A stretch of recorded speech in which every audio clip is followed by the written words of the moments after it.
Reddit pregunta: ¿cuál es un lujo que solo impresiona a la gente que no lo tiene? Volar todas las semanas por trabajo puede sonar emocionante. A mí también me encantaba viajar y aprovechar los beneficios, pero con el tiempo te conviertes, sin querer, en un cónyuge y un padre o madre a tiempo parcial. Después de un año, la novedad se desvanece y todo empieza a sentirse monótono y cansado. Eso es lo que mucha gente no ve. Lo mismo ocurre cuando tienes que viajar continuamente al extranjero por motivos laborales. Siempre aparece alguien que dice: ¡ay, qué envidia, conoces lugares tan bacanes! La realidad es bastante menos glamorosa. Conoces los aeropuertos, el hotel, la sala de reuniones y la oficina de la otra empresa. Y ya, no hay tiempo para paseos, turismo ni descanso.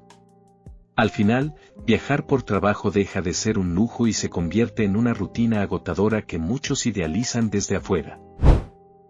Mi difunto padre era vendedor de cuentas nacionales. Viajaba muchísimo por trabajo, y yo siempre pensé que sería súper genial conocer el país. Luego empecé a viajar un poquito por laburo y, la verdad, en su mayoría es un asco. Una vez salí con una tipa que vive volando por su trabajo. Dijo que paga renta por sus muebles y que sus recibos de agua son casi nada. En serio, deseaba estar embarazada para no tener que viajar. Lo peor fue que dijo que nunca disfruta los lugares a los que va porque es solo trabajo, reuniones, y luego al hotel a dormir porque está muy cansada y el aeropuerto.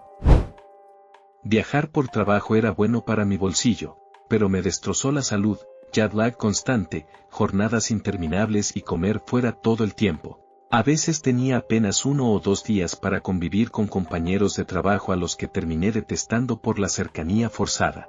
Me alegro de haber dejado ese ritmo antes de tener familia. Aún viajo cada mes por motivos laborales, y de vez en cuando termino en Las Vegas por convenciones. Y, sinceramente, es lo jodidamente peor. Cuando la gente comenta como si me estuviera yendo de vacaciones, me da risa. Prefiero 1000 veces que me manden con un coche de alquiler a un Holiday Inn de cualquier suburbio normal antes que a una suite de 5 estrellas en Las Vegas. En un suburbio puedo salir a caminar, buscar senderos, jugar disc golf o descubrir restaurantes locales. En Las Vegas todo es un dolor de cabeza, ruido, multitudes, tráfico, y una sensación constante de que todo está diseñado para agotarte. Y, al mismo tiempo, entiendo que hay gente que lo vive al revés. Conozco a quienes han viajado 40 semanas al año durante los últimos 5 años y lo disfrutan. Cada semana una ciudad importante distinta, aprovechando cualquier hueco libre para explorar. Que si estar dentro de la estación de bomberos de Ghostbusters, que si visitar el punto exacto desde donde Ferris Bueller miraba Chicago desde la Torre Sears, que si tomarse la foto bajo el letrero de Hollywood, 1.000.000 de experiencias pagadas por la empresa. Si solo me vieras por Instagram, pensarías que soy la persona con más suerte del mundo. Lo que no se ve es que trabajo entre 50 y 60 horas semanales además de esas escapadas. Sobrevivo con un par de horas de sueño la mayoría de las noches, y mi alimentación suele ser lo que sea que Uber Eats me entregue a las 11 de la noche. Para contrarrestar el daño que este estilo de vida me ha causado, terminé desarrollando diabetes e hipertensión. Ahora tengo que añadir, sin falta, 1 hora en la caminadora del hotel cada noche, solo para intentar mantenerme a flote. En mi primer trabajo lo hacía bastante seguido, eran bien relajados con los reembolsos. Tenía un presupuesto más o menos de 500 pesos al día, así que podía quedarme en el Ritz y comer McDonald's o rentar una Escalade y hacer un menú degustación, pero quedarme en un motelucho. Ahora tengo un trabajo en el gobierno y es un lío, pero afortunadamente no tengo que hacerlo muy seguido. El papeleo y la investigación toman horas tratando de encontrar la forma de viaje y alojamiento más económica. Formularios de exención de impuestos, quedarme a 20 millas del lugar de trabajo porque el hotel de enfrente cuesta 5 pesos más del límite, carros de renta que ni siquiera tienen control de crucero, los contadores rechazando todo mi reembolso porque el hotel tenía desayuno gratis y entonces no me pagan por mi omelette de la cena. Como es costumbre en el gobierno, las horas hombre desperdiciadas en minucias exceden lo que realmente he gastado. Tener un bote. Definitivamente es muy divertido y entretenido, pero también es un montón de dinero y mantenimiento y una lata tremenda. Tenemos un lago bacán a 1 hora de aquí con casas de lujo y botes y todo eso. Siempre fantaseo con tener mi propia casa y bote, pero todos los que conozco que tienen esas cosas tienen dramas constantes, se congelaron las tuberías de la casa. El bote necesita un mantenimiento que cuesta plata. Y la cuenta de la luz / gas. Mi amigo tenía una lancha de esquí de tamaño mediano hace 20 años y recuerdo que gastábamos 200 pesos para llenarle el tanque en ese entonces. No me imagino ahora, o con un bote más grande. Aunque sí que se ve bonito por allá.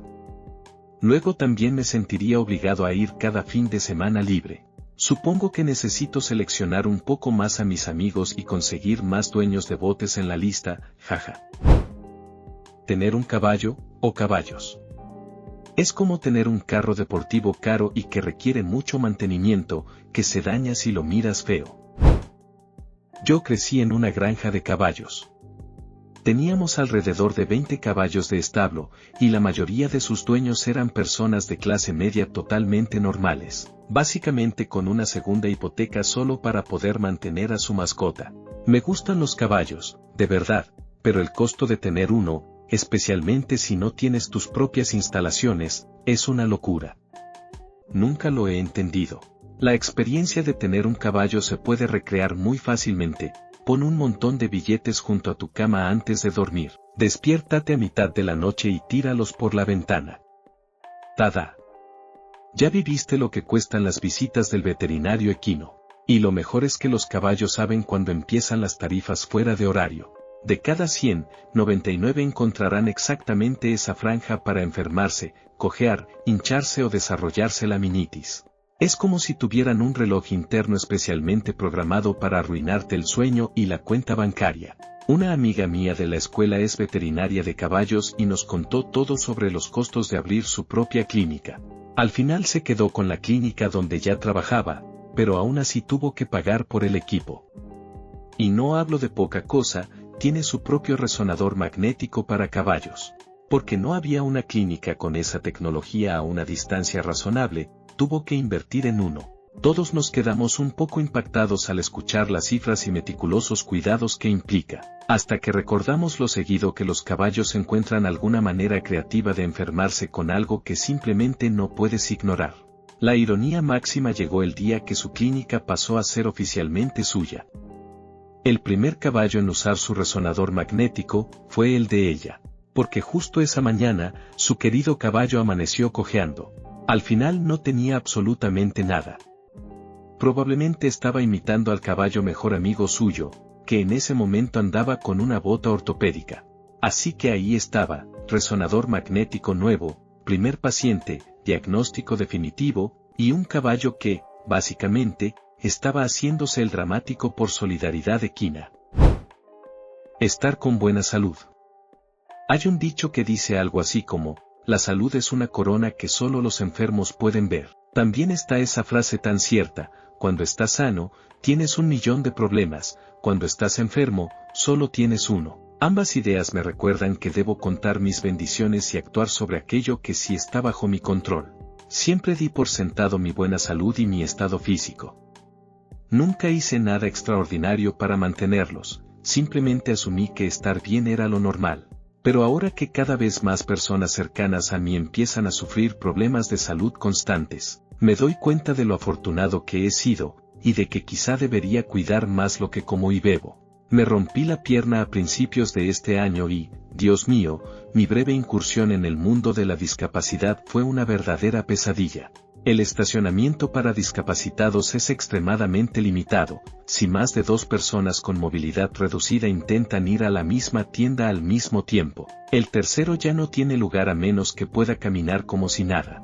La mitad de los botones para abrir puertas automáticas no funcionaban, lo cual era especialmente divertido cuando las puertas eran demasiado pesadas para abrirlas con una sola mano y yo no podía moverme lo suficientemente rápido con muletas sin quedar atrapado. Luego pasé a usar un scooter de rodilla, lo cual solucionó una parte del problema, pero me abrió los ojos a otra realidad. Una gran parte del mundo, incluidos muchos espacios de oficina, simplemente no está diseñada para permitir el radio de giro que este tipo de dispositivos necesita. Era como intentar navegar en un barco demasiado grande por un pasillo demasiado estrecho. Afortunadamente, encontré mucha gente amable que me sostenía las puertas o se hacía a un lado para dejarme pasar, y eso realmente marcó la diferencia. Pero aún así, la cantidad de veces que me quedé atrapado, frustrado y con ganas de llorar porque no podía realizar tareas básicas, entrar a un supermercado, poner gasolina, usar un baño público, fue abrumadora. Esa experiencia me hizo ver con una claridad dolorosa cuánto esperamos en Estados Unidos que las personas con discapacidad simplemente se las arreglen por su cuenta, solo para no tener que pensar demasiado en su interacción con el entorno más allá de lo mínimo que exige la ley. Me sorprendió lo rápido que mi cómoda calidad de vida, ese privilegio del que jamás fui plenamente consciente, se derrumbó porque, físicamente, ya no podía sostenerla sin la ayuda de los demás. Ir al supermercado y comprar lo que se te antoja comer, sin presupuestos precalculados, solo sintiéndote libre de elegir. La habilidad de dormirse en segundos. Aquellos que no batallan para simplemente tener un buen sueño cada noche. Sufrí de insomnio durante los primeros 30 años de mi vida, incluso de niño. Ya no lo tengo desde hace más de 10 años y los pocos días al año en que me cuesta dormir son devastadores para mi psique.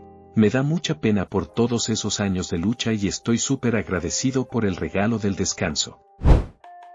Agua caliente y fría de la llave. Electricidad a pedido. La combinación de un ingreso de clase media alta y la voluntad de vivir dentro de tus posibilidades. O sea, la capacidad de simplemente vivir tu vida y solo revisar tus finanzas para ver cómo van creciendo o antes de una compra grande, aunque no seas millonario. Esto requiere tanto ingresos como control, porque sin suficientes ingresos te cuesta cubrir lo básico y sin control. Hasta mucha gente que gana 6 cifras vive al día por gastar de más. Comer lo que te da la gana. Crecí siendo muy pobre, y mi papá siempre decía que ser quisquilloso para comer es un privilegio de la gente rica.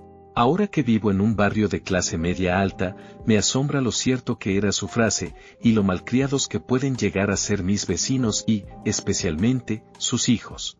La diferencia en hábitos y actitudes hacia la comida es enorme. Editado para agregar 2 cosas. 1. Cuando hablo de que los hijos de mis vecinos son quisquillosos, me refiero a niños que simplemente eligen no comer ciertas cosas. No estoy hablando de niños con alergias, problemas sensoriales, condiciones médicas o cualquier dificultad real que les impida consumir ciertos alimentos. Son niños que conozco, y su actitud no es no puedo comerlo, sino no quiero. 2. Muchos de ustedes mencionan que, cuando eran niños pobres, los obligaban a comer cosas que les desagradaban o incluso les hacían sentir mal. Eso justamente refuerza mi punto. Los niños pobres comen lo que haya porque no existe la opción de elegir. Poder rechazar comidas por motivos de salud, con un diagnóstico médico, pruebas de alergias o acceso a atención especializada, es también un privilegio que muchos niños pobres nunca han tenido. Y ser quisquilloso simplemente no es una posibilidad.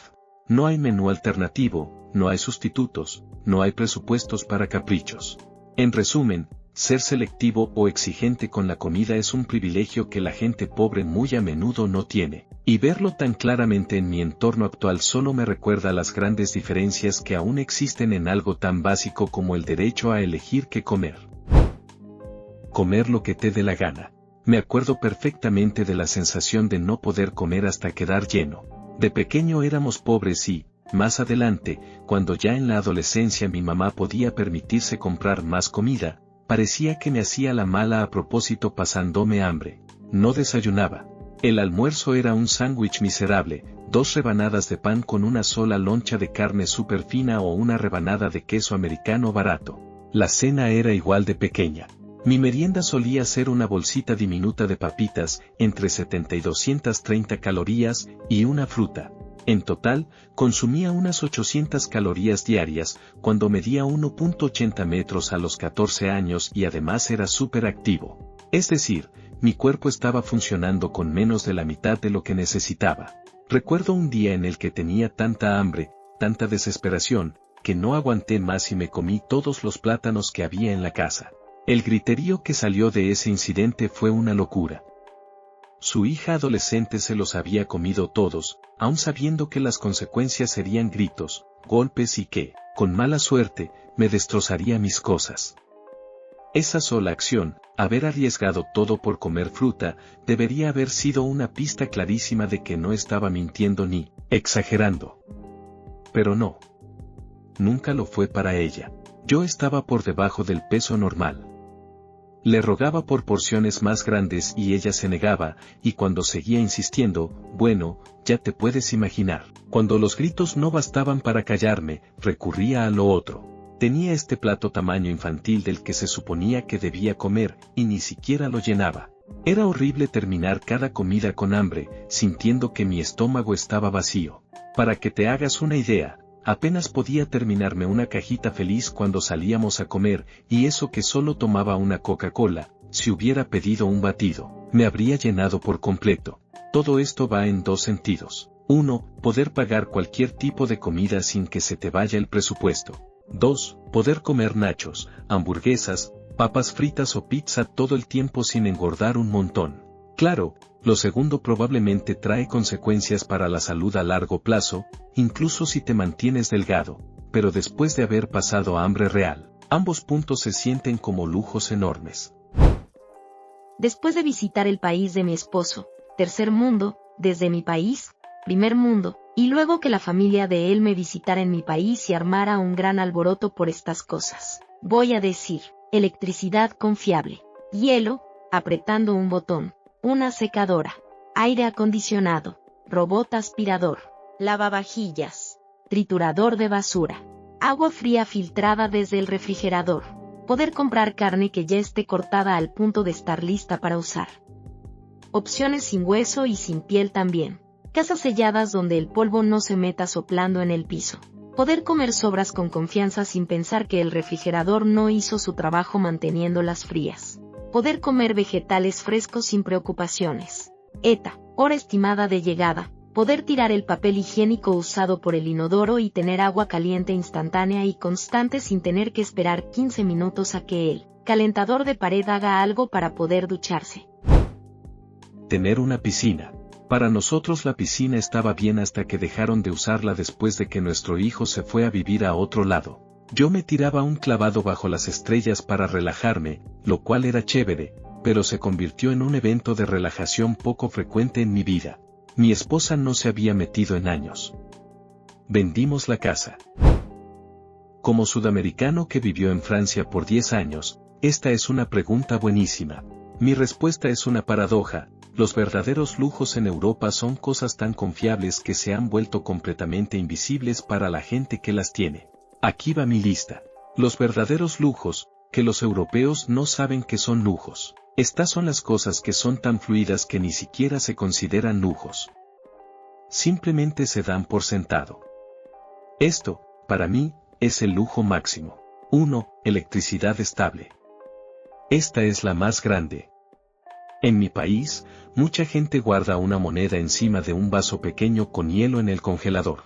Si se va la luz mientras no estás, el hielo se derrite y la moneda se hunde.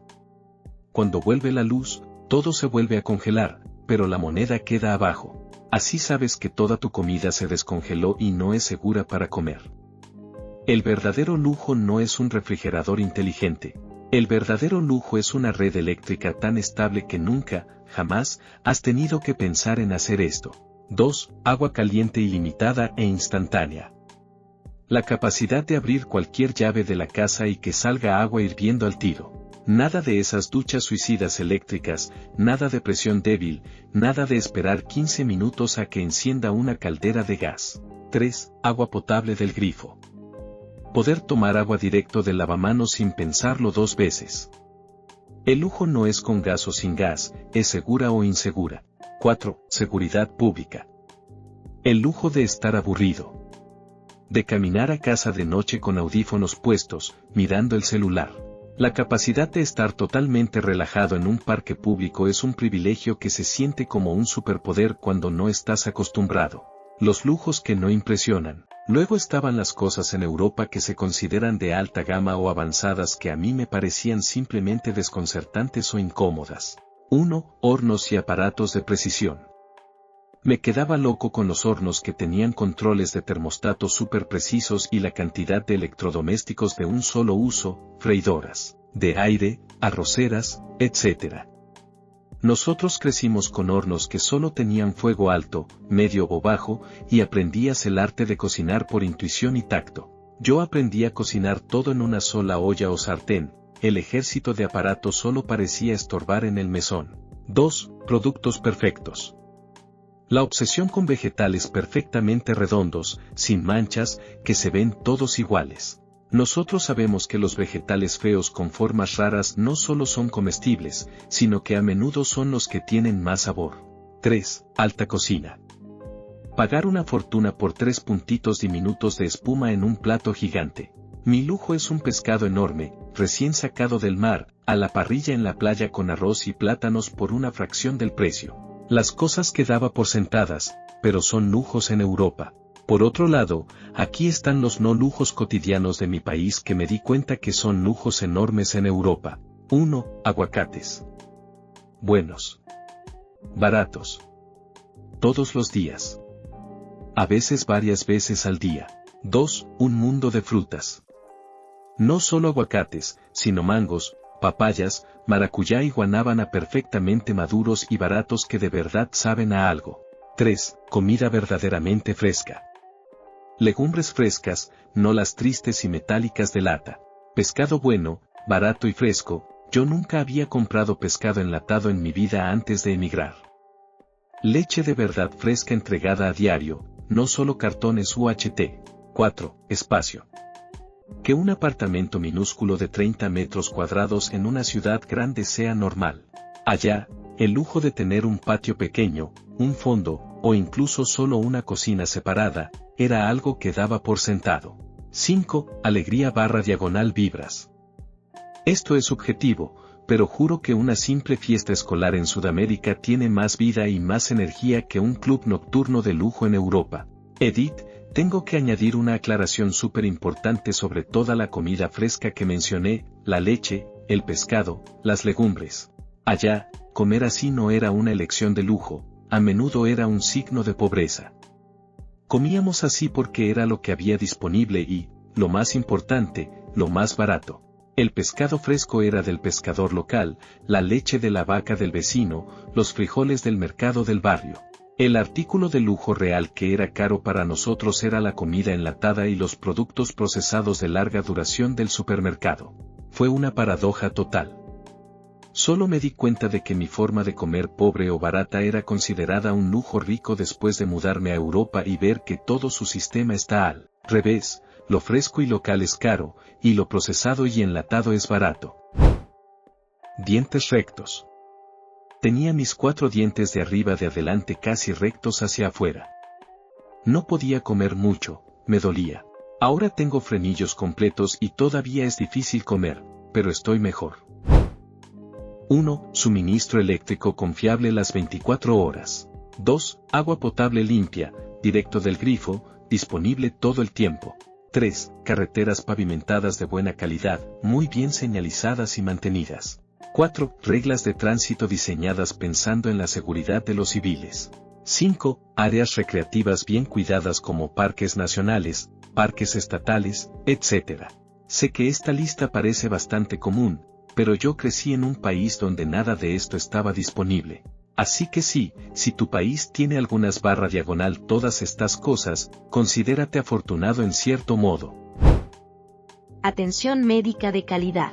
Cuando era chico, tenía doctores que realmente se preocupaban por mí. Se tomaban su tiempo, hacían las preguntas correctas y llegaban a diagnósticos adecuados sin prisa ni indiferencia. Yo sentía que estaba en buenas manos, que mi salud importaba de verdad. Más adelante, cuando tuve hijos, volví a experimentar esa misma sensación. Los médicos se preocupaban genuinamente por ellos, los revisaban con paciencia, les hablaban con cariño y nunca me hacían sentir tonto por hacer preguntas. En sus consultorios me sentía seguro, acompañado y, sobre todo, escuchado. Pero en algún momento de mi vida, todo eso cambió. De pronto, las consultas se convirtieron en algo mecánico. Empecé a sentirme apurado, casi invisible. Entraba al consultorio y ya parecía que me estaban despachando antes de que pudiera explicar qué me pasaba. Las visitas médicas dejaron de sentirse como un espacio de cuidado y pasaron a ser un trámite más, algo frío, impersonal y distante. Y cuando escucho a otras personas hablar sobre ir al médico o al terapeuta y describen experiencias increíbles, atenciones profundas, diagnósticos cuidadosos y un verdadero vínculo con el profesional, no puedo evitar sentir una mezcla de nostalgia y frustración. Porque sé que eso existió. Yo lo viví, pero también sé por qué se ha ido perdiendo. Las complejidades y presiones de las compañías de seguros terminaron alejando a los médicos de sus consultas privadas, obligándolos a unirse a grandes redes. Esas redes funcionan con estándares, cuotas y tiempos estrictos diseñados para maximizar ganancias y facturación, incluso si eso significa recortar minutos imprescindibles para escuchar al paciente como corresponde. Y lo más triste es que incluso aquellos médicos que realmente quieren construir relaciones duraderas y genuinas con sus pacientes saben que no pueden tomarse ese tiempo bajo las reglas de la red, y tampoco pueden permitirse ejercer fuera de ella. En mi opinión, el 90% de lo que está mal con la atención médica en los Estados Unidos se reduce a un solo factor: las aseguradoras de salud con fines de lucro. La salud dejó de ser un servicio y pasó a ser un negocio. Y cuando el negocio manda, la humanidad desaparece. Llenando el tanque de gasolina hasta arriba. Cada vez que lo lleno. Fue cuando mi esposa y yo nos dimos cuenta de que ya no estábamos sufriendo y que ya no vivíamos al día. Fue una construcción lenta y gradual, pero un día, 12 años después de casados, me di cuenta de lo mucho que era una bendición y de lo lejos que habíamos llegado en nuestras finanzas porque podíamos ir a la gasolinera y llenar el tanque sin tener que parar, en una cantidad específica de dólares. Me han dicho: hijos, amo a mis hijos, moriría por mis hijos, no tengan hijos. Mi compañero de trabajo. Poner todos tus recibos en débito automático porque no tienes que estar eligiendo cuáles puedes pagar a tiempo. Tiempo. La ropa de diseñador solo impresiona si estás comprando piezas nuevas todo el tiempo. Una vez que finalmente consigues esa prenda cara que tanto deseabas, te das cuenta muy rápido de que la mayoría de la gente ni siquiera lo nota. No cambia nada en tu vida diaria, simplemente se convierte en otra cosa más que tienes que llevar a la tintorería y cuidar como si fuera un objeto frágil. Lo que al principio parecía un lujo, termina sintiéndose como una responsabilidad más. En cambio, hay lujos que no se ven, pero que valen oro: dormir 7 u 8 horas cada noche, moverte sin dolor, tener un cuerpo que no protesta por cada cosa. Y, claro, comodidades básicas que damos por sentado, hasta que no las tenemos. Algo tan simple como tener tuberías funcionando dentro de la casa, o tener agua caliente sin que haya que hacer malabares, ya es un lujo inmenso para mucha gente. Y ni hablar de tener lavadora y secadora en casa. Dios mío, antes solía pasarme todos los malditos sábados cargando mis bolsas hasta la lavandería, esperando mi turno, sentado ahí por horas mientras escuchaba máquinas zumbar y veía a la gente entrar y salir. Era agotador, repetitivo y, sinceramente, un recordatorio constante de cuánto tiempo de mi vida se iba en eso. Cuando finalmente pude comprar una lavadora y una secadora nuevas, fue un fastidio gastar tanto de golpe, pero la diferencia en calidad de vida fue increíble. Ahora están justo al final del pasillo, esperándome. Sin viajes, sin largas esperas, sin perder los fines de semana. Es el tipo de lujo que nadie ve, que nadie te comenta, pero que te cambia la vida todos los días sin necesidad de presumirlo. A veces, los lujos más grandes son aquellos que nos devuelven el tiempo, la comodidad y la tranquilidad, incluso si no impresionan a nadie más. Capacidad para configurar el pago automático de tu tarjeta de crédito a saldo del estado de cuenta. Salas de aeropuerto. Quizás son, con suerte, un 20% más agradables que estar sentado en un asiento normal de la terminal. Y, para colmo, cada vez están más llenas porque prácticamente cualquier tarjeta de crédito hoy en día ofrece acceso exclusivo. Eso significa menos tiempo para usarlas, más espera, más gente peleándose por un sillón medio cómodo para sentarse a comer un desayuno mediocre, acompañado de un Bloody Mary que tampoco es gran cosa. Aunque, siendo justos, sí y no. Si viajas lo suficiente, las salas pueden pagar solas su costo, especialmente si de todos modos ibas a comer en el aeropuerto. La comida gratis compensa bastante, y ni hablar si te tomas un par de copitas antes del vuelo, ahí sí recuperas la inversión rápido. Las salas que no son de aerolíneas, las independientes, se están llenando aún más, pero al menos suelen tener comida un poco mejor, excepto que tengas acceso a las de primera clase o negocios internacionales, que juegan en otra liga completamente distinta. Ahí la experiencia puede variar muchísimo según la aerolínea y el aeropuerto. Definitivamente no todos los lounges son iguales, y últimamente muchos los están volviendo una verdadera porquería.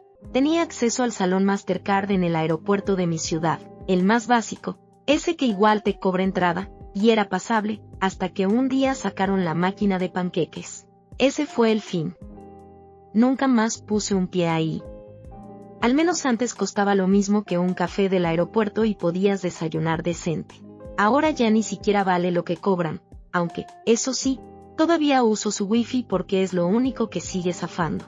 La experiencia cambia muchísimo según dónde estés. En Estados Unidos, la mayoría de los lounges a los que he ido son malísimos, llenos, con comida pobre, y más parecidos a una sala de espera elegante que a un verdadero espacio premium.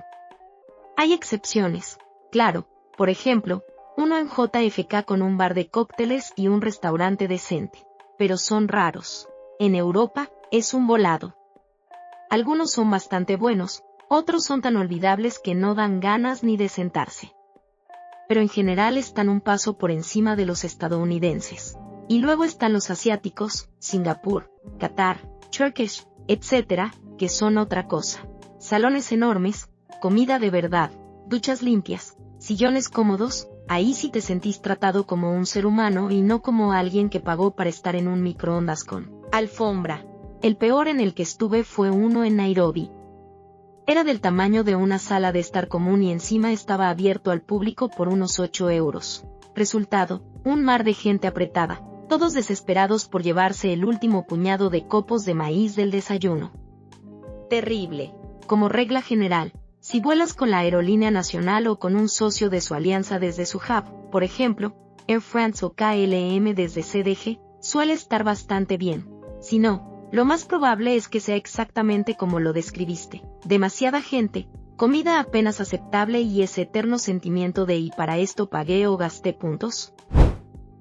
Tener casa propia es mucho más trabajo de lo que la gente cree. Todo es risa y diversión hasta que un día, sin previo aviso, falla el sistema séptico y de repente tienes que desembolsar $14,000 solo para que tu casa vuelva a ser habitable, y encima descubres que el seguro no cubre ese tipo de desastre. Es ahí cuando la realidad pega fuerte. La gente suele decir, si puedo pagar esta cantidad en alquiler, ¿por qué no puedo pagar lo mismo en una hipoteca? Y se olvidan de algo básico, tu alquiler es un precio todo incluido. La hipoteca es apenas el primer capítulo de una novela larguísima de gastos. ¿Piensas que pagar 500 euros por una lavadora nueva es un gasto mayor? Eso es calderilla comparado con lo que cuesta mantener una casa cuando algo grande se rompe. De hecho, cada vez que escucho a alguien decir estamos estirándonos al máximo para comprar una casa justo al tope de nuestro presupuesto me da un escalofrío. Suelen olvidar que una casa siempre, repito, siempre va a necesitar arreglos, reemplazos, mantenimiento o algún servicio inesperado. Los calentadores de agua mueren. Los techos gotean. Las tuberías se rompen. Los electrodomésticos deciden darse de baja todos juntos. Llevo 30 años en mi casa y honestamente ha sido un proyecto eterno, un trabajo en proceso sin fin. A veces pienso que para ser dueño de una casa necesitas el doble del enganche, uno para comprarla, y otro para afrontar toda la inevitablemente va saliendo con el tiempo. Y eso sin contar el desgaste mental, lidiar con técnicos, pedir presupuestos, buscar proveedores que no intenten arrancarte un riñón, hacer reparaciones tú mismo cuando puedes.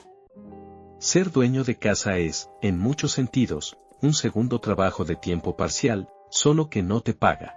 No conozco ni a un solo dueño de casa que quiera volver a ser inquilino. Y sin embargo, todos coincidimos en lo mismo, ojalá alguien nos hubiera advertido lo caro que es este sueño. Amo mi casa.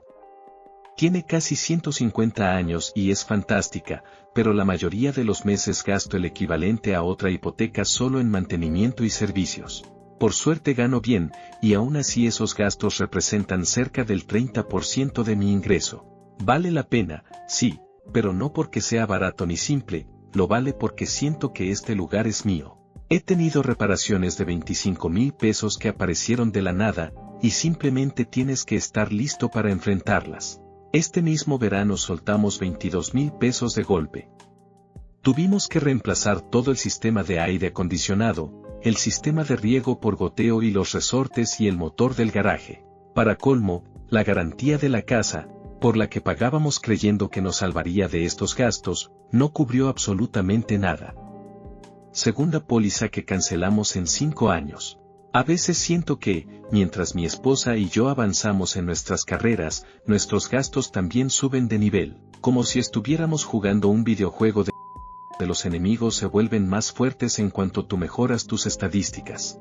Hace 5 años nos molestaba tener que reemplazar un triturador de basura de 200 pesos. Hoy todo lo que se rompe es una bomba de piscina, un calentador, una unidad completa de aire acondicionado, y absolutamente todo cuesta más de 1,000. Ser dueño de casa no es un lujo, es una responsabilidad constante. Y aunque lo amo, nunca dejará de sorprenderme lo rápido que puede vaciarse una cuenta bancaria cuando algo grande falla. La única gente que se impresiona con el carro que manejas es la gente que no puede pagarlo.